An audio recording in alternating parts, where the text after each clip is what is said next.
Hello bachcho, let's read out the question first. A ring of radius A equals to 50 millimeter made a thin wire of radius B equals to 1.0 millimeter. यानी कि एक ring बनाई गई है, उसका radius रख दिया है 50 मिलीमीटर के बराबर, और जो जिस वायर से बनाई गई उसका रेडियस है 1.0 मिलीमीटर के बराबर. Was located in uniform magnetic field with induction B equals to 0.50 milli-Tesla. ठीक है, इसको मैग्नेटिक फील्ड में रख दिया गया है जिसका इंडक्शन हमें गिवन है. So that the ring plane was perpendicular to the vector B. Then the ring was cooled down to the superconducting state and the magnetic field was switched off. अब क्या हो रहा है, फाइनल केस में magnetic field zero हो जा रही है. Find the ring current after that. जब मैग्नेटिक फील्ड जीरो हो जाएंगी तो उसके बाद करंट क्या होगा, थोड़ा रिंग वो कितना होगा वो फाइंड करना है.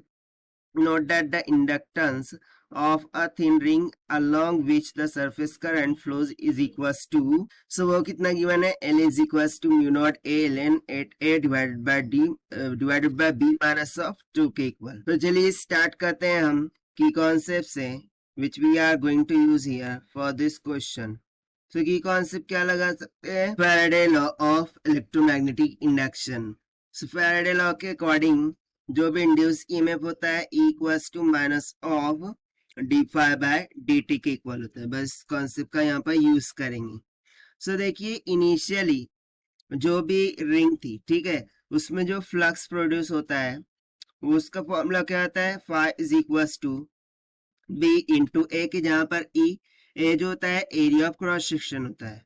So according to given information यहाँ पर क्या हो जाएगा, magnetic field B into the cross sectional area by A का स्क्वायर, क्योंकि यहाँ पर रेडियस क्या है, ए के इक्वल है, आप देख सकते हैं.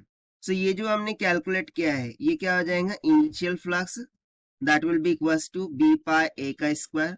और फाइनल फ्लक्स तो होगा ही नहीं, फाइनल फ्लक्स क्या होगा, जीरो. क्यों, क्योंकि फाइनली मैग्नेटिक फील्ड क्या हो रही है, स्विच ऑफ हो रही है.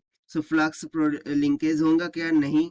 अगर फ्लक्स लिंकेज नहीं होगा तो फाइनल फ्लक्स होगा कैसे. सो फाइनल फ्लक्स क्या हो जाएगा, जीरो के इक्वल हो जाएगा. इतना क्लियर है. Now so actually initial current की यदि बात करूं, सो इनिशियल करंट भी यहाँ पे जीरो होगा, लेकिन after switching off the magnetic field final current कुछ ना कुछ तो होगा, जो कि हमें यहाँ पर एज पर द क्वेश्चन क्या करना है, फाइंड आउट करना है. तो सबसे पहले तो मैं किस पॉइंट से स्टार्ट करूं. सो बेसिकली जब इंड्यूस ईएमएफ हुआ, ठीक है, सो किसके अक्रॉस में हुआ, कॉइल के अक्रॉस में हुआ. यदि मैं मान लूं कि इस तरीके से कॉइल थी, ठीक है, जिसके अक्रॉस में इंड्यूस ईएमएफ हुआ है, जिसकी सेल्फ इंडक्टेंस एल थी. सो यहाँ से मैं सिंपली क्या बोल सकता हूँ कि जो d phi by D t है, this will be equals to according to Faraday law क्या आ जाएगा, minus of L d i by D t है, जहां पर आई क्या है, the current flowing through this coil हो जाएगा. तो यहाँ से मैं इसको क्या लिख सकता हूँ, del phi is equals to minus of L into del I लिख सकता हूँ, राइट. सो यहाँ पर सिंपली इसको हम लिख सकते हैं, जो भी फाइनल फ्लक्स है वो minus initial flux that will be equals to minus times of L, जो भी फाइनल करंट होगा वो माइनस इनिशियल करंट. अब वैल्यू सब्स्टिट्यूट करते हैं. सो फाइनल फ्लक्स तो जीरो है, माइनस इनिशियल कितना है, हमने अभी यहाँ पर काट के रखा बी पाई ए का square, that will be equals to minus of L times of final current find करना है, इनिशियल जीरो है. तो देखिए माइनस से माइनस साइन कैंसिल हो गया, मुझे सिंपली जो फाइनल करंट है, ठीक है, उसकी वैल्यू किसके इक्वल निकल के आ गई, बी पाई ए का स्क्वायर डिवाइडेड बाय एल के. बट यहाँ पर देखिए एल की वैल्यू हमें गिवन थी, ठीक है, self inductance. So it will comes out to be B pi A का स्क्वायर डिवाइडेड बाय एल की वैल्यू हो जाएंगी mu naught A in bracket L N में 8a divided by B minus का 2. सो यहाँ से एक ए कैंसिल हो जाएगा.